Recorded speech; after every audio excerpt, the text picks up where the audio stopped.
And here we go. It says my name on there.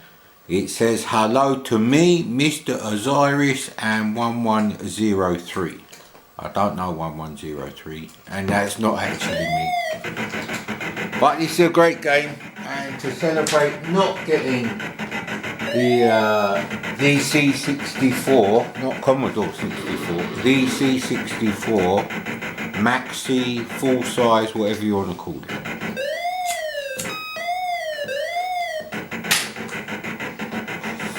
Now the reason why I didn't get one basically comes down to the only people that I would personally buy it from, due to special circumstances, is Argos, and they've never had any in stock, so I should have pre-ordered one from Argos.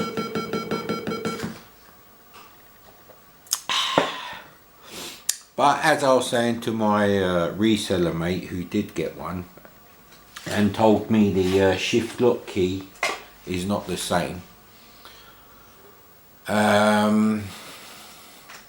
You know, if you got as many C64s as me, and a plasma TV, and an S-Video SCART cable for the C64, unfortunately the VIC-20 doesn't have S-Video output. Now those three, C64, S-Video and my plasma TV, should look alright, even though it's a massive 60 something inch plasma. I've played Lotus 2 with SCART RGB, and it looks fabulous actually on there. So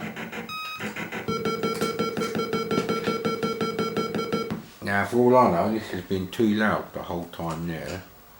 So there we go. It says hello Mr. Osiris, hello there mate, Oleander.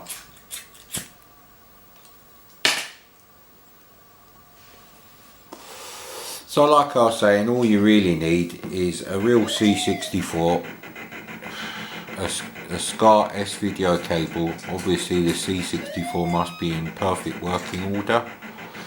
You know, good video output, that kind of stuff. No buggered SIG channels, nothing like that. No problems with corruption on the screen when you boot it up. You know, the usual stuff. But other than that, all you really need is an SD to IEC, and obviously an SD card for that. But you also want a Tapuino, which allows you to load tap files from another SD card. So I'd get two small SD cards, 4 gigs should be enough. And for the SD to IEC, you really want to go and find the archive of PRG cracks, which these are, which basically means they're one file cracks. You know, a single PRG file, cracked version of the game that loads. And if you have a disk accelerator, I don't know how well they work on SD to IEC, but the ones that speed up the Commodore disk loading routines built in,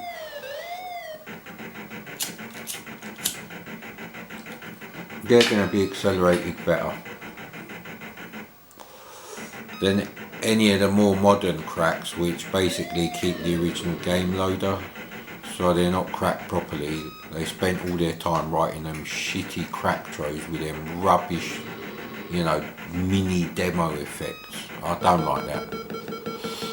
You know, if it showed me something amazing, like the most amazing 2.5D graphics engine as a crack throw, even if it used Petsky graphics to do it, yeah, then maybe I'd be like, yeah, wow, that's great. But no, scrolling message, some crap music, or some music ripped from another game, yeah, I don't think so, mate. I don't think so.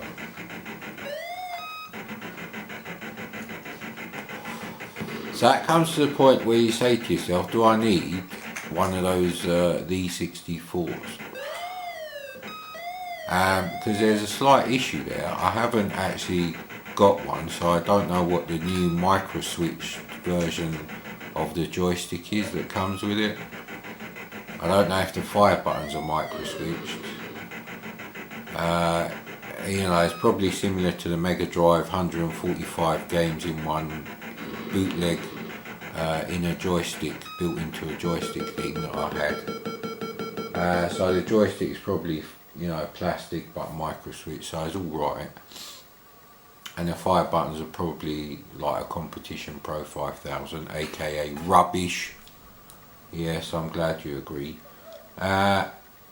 There's no zip stick to play on it, and there's no guarantee that a USB to 9-pin Atari joystick port adapter would actually work on that thing, unlike a PC. Because you know it's going to work on a PC, Windows, or a Mac, I suppose. I don't know how, you know, automated the USB detection is on the Macintosh. It's certainly a lot less ungainly than you know, a PC or laptop connected to your TV, especially if your PC or laptop doesn't have HDMI. Because then how do you get the sound in there? I can't actually get sound out of my mini PC, the size of a NES Classic Mini. I can't get sound out of that into the TV because there's no audio input port. And the PC doesn't output sound on the HDMI. Bit of a stupid thing, but hey. So you'd need a separate amplifier to do the sound under the TV. Well, which if you've got a sound bar for your LCD is fine, I suppose, but nah. I've got my own amplifier for my movies on my projector, so there's that. But as far as for the TVs go, I actually got two near identical hi-fis from the late 80s, Pioneer ones. One of them is one I actually bought in the late 80s, mid to late 80s I should say, and the other one I bought for spares because I needed to replace the turntable on it, and they match. The replacement one I got has got a built-in 6-disc CD changer, which is alright, but they're very fussy, those things. All the built-in CD players are very fussy. They skip when they shouldn't. When they don't skip on, you know, on something else, a standalone, you know, better built CD. So, I'm not sure if I'll ever buy a C64 full size now. And of course the light has gone, no sir! Retro door hinges.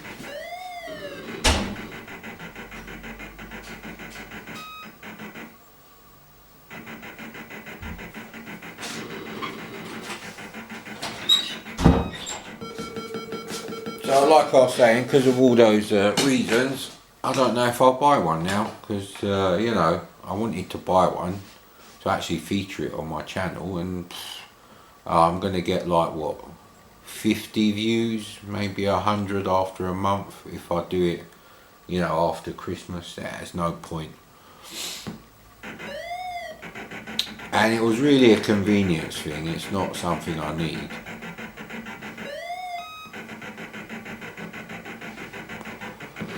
So basically, I don't know what the keyboard's like, if it's nothing like a real C64 keyboard, which is very unique. Some Atari users would say very cheap, but then I'd point them to the Atari 65XE and the Atari 130XE, and they're horrible keyboards. So it's not as bad as them, but it's certainly not as good as the Atari 800 or the Atari 800 XL. So, you know, swings and roundabouts. There's only one C64 keyboard for both models, the Slimline and the bread bin. Commodore 128 and SX64 obviously have different keyboards, and the first few VIC-20s had Commodore PET 3000, 4000 style keyboard mechanism. I think I've got 6 of those, possibly 7, I'm not sure actually, but one was definitely damaged because the idiot put the power supply on top of the keyboard and then wrapped it all up and sent it in the post, and of course the keyboard was smashed. Well, the circuit board for the keyboard ended up being smashed.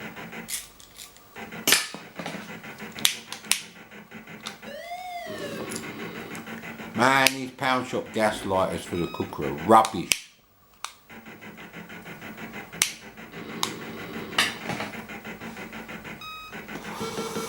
So to celebrate that I'm probably not getting a C64 full size, I thought I'd fire up my SX64.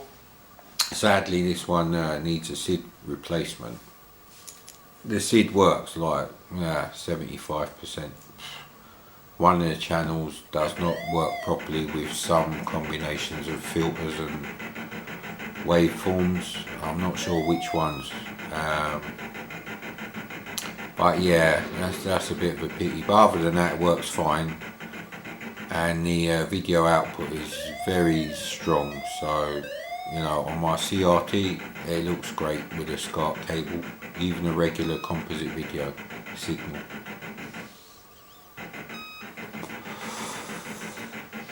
And this early game, like, you know, most of the early games are actually fine. Manic Miner, the sound is fine on it. I've not had any problems really with that. So, it's loading the games now. It's had a bit of a rest, about 6 months actually. Yeah, so long that I've forgotten how to do level 7 of Manic Miner, which I have done, but I don't know if I've recorded it. I've not found the footage for that yet. So, Manic Miner is one of the earliest games, and Matthew Smith said that he blatantly copied the idea for Manic Miner from Miner 2049er. He does actually credit Bill Hogue, who is the programmer of this game.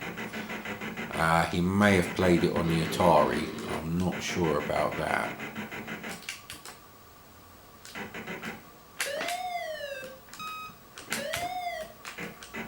But this is one of the earliest games which, you know, would keep you occupied for ages, as long as you like platform games.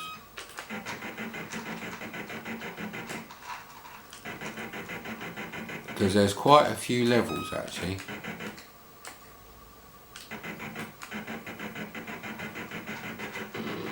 I don't know if you can get more than one with the old power-ups, as they'll be called today, I suppose. But you know, there's quite a few levels, just like Manic Miner. I like Manic Miner much more than this. It's a more sophisticated game. But if you got a C64 when, you know, the first full year it came out, and you got this for Christmas, you'd be quite happy. You know, there's nothing wrong with that.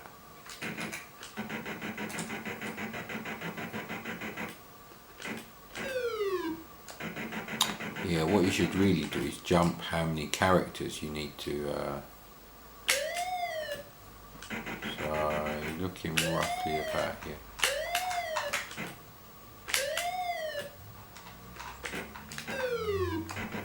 See, that's how you do that level.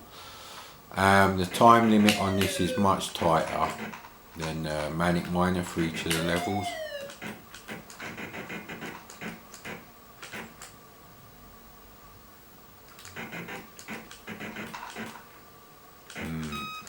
You might want to do them this way actually.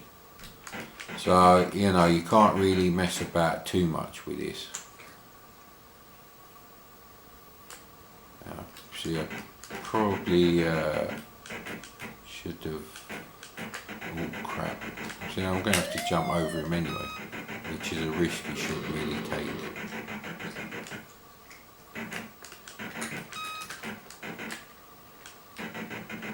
You shouldn't take risks you don't have to take. So, see, look, we're already down to like. Well, that's a bit iffy.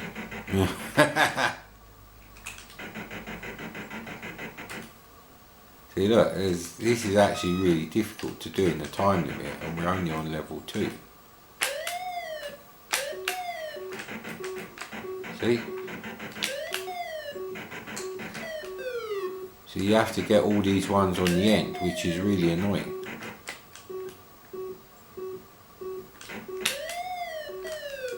Crap, see? Time's just going away from you, there's nothing you can really do. So you're going to lose a life there.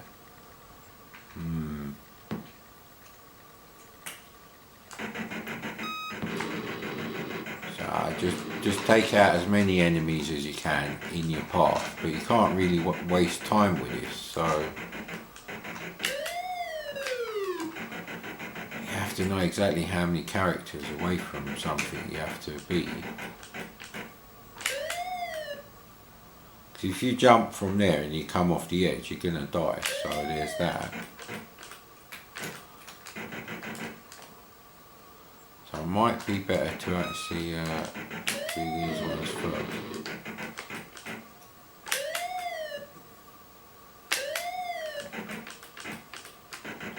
That's a real pain in the arse. So yeah, I'm going to say we're going to have to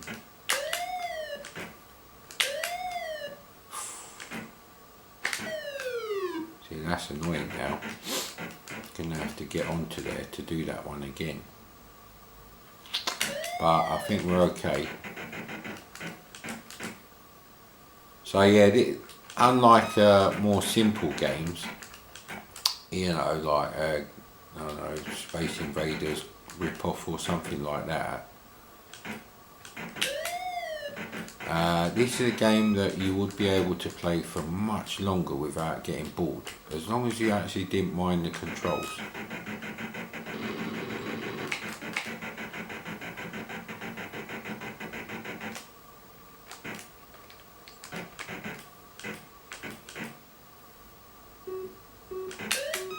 Yeah, look, see, we're already running out of time. So really, you just got to do the top section.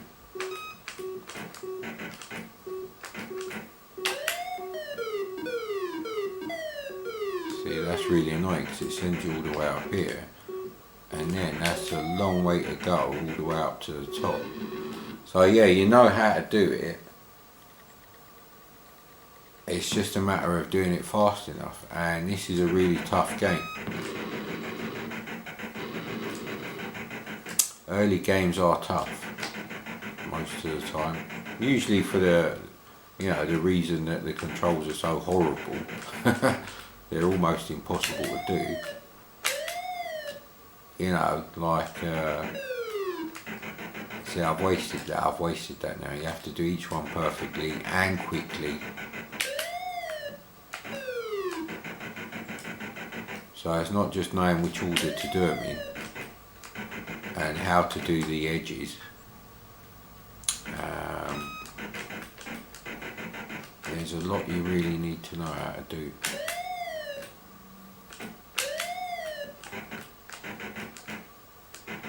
Yeah, you can go there, because you do slide down there quite fast, so sliding down one level you will lose time, but whether it's a problem, I'm going to have to go with no on that one. So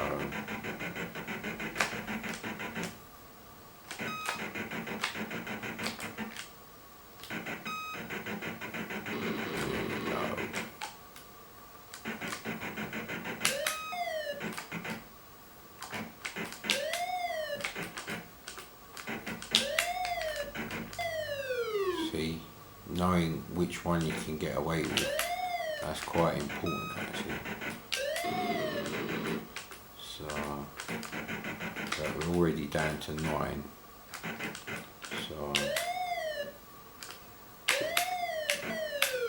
So you didn't want to do that at all, because now I don't think I've got enough time to actually get up there to do that one. So I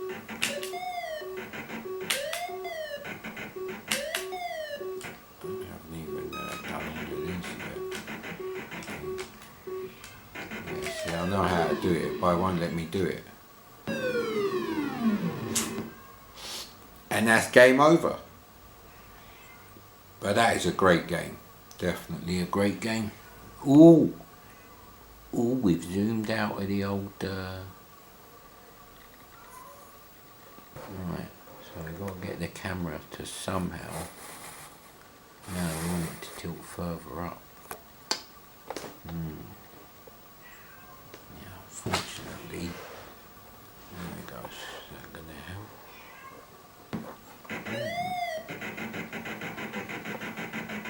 Yeah, I think that's a good framing, so don't think we're going to get the scan lines, sadly.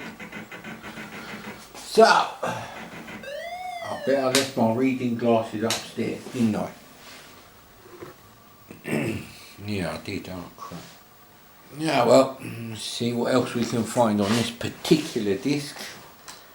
Whee! Bit awkward using the keyboard like this.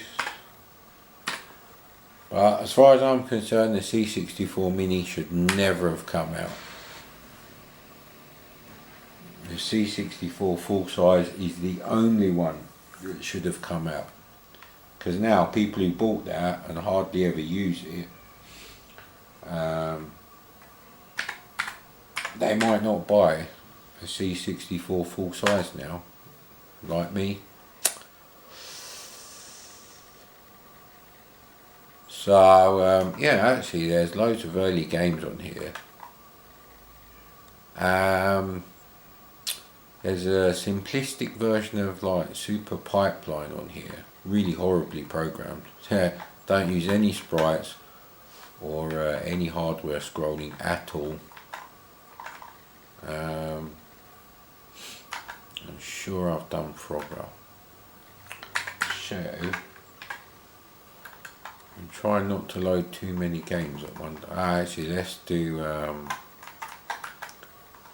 Quest for Tires. I had Grog's Revenge BC2, but this is the original one, which I probably played on my friend's Atari 800 actually. See, that was the thing. If there was a game on the Atari 800 and I played it on there, then I wouldn't have bought it. So I didn't buy River Raid, not because I didn't like it, it's because I played it all the time on my friend's machine. And thank fuck I didn't buy Star Raiders 2 for the C64, that was horrible. Oh man, why is there a Dirty Great Band on it now? Crap. Alright, hope this loads.